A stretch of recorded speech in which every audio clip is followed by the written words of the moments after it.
4h15 du matin, heure française. Sur cette image radar que je suis obligé de forcer un petit peu parce que chaque cercle représente 6000, c'est-à-dire qu'un cercle comme ça c'est 6000 de distance.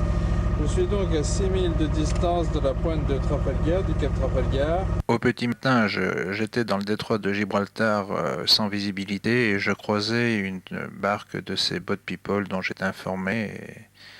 Et au niveau de la sécurité, je ne me suis jamais approché à moins d'1 mille et demi par n'importe quel bateau avec une surveillance radar permanente. Et là, il y a beaucoup de morts. Malheureusement, sur le détroit, personne n'en parle. Mais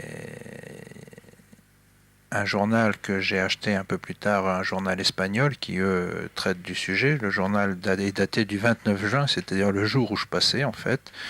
Titre en pleine page, morts dans le détroit, et ils disent 1000 immigrants clandestins sont noyés chaque année. Et ils confirment que dans l'intérieur, que 1000 immigrants perdent la vie dans les eaux du détroit en tentant de changer de mode de vie.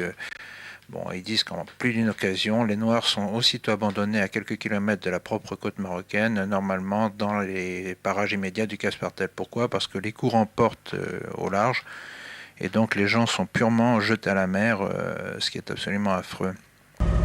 La pointe de Tarifa avec son écho-racon, son répondeur radar, qui vient de m'envoyer son signal. Donc, la visibilité dans le détroit est de l'ordre de difficile à évaluer, je sais pas, peut-être 1 mille nautiques, c'est tout. Donc on ne voit strictement rien.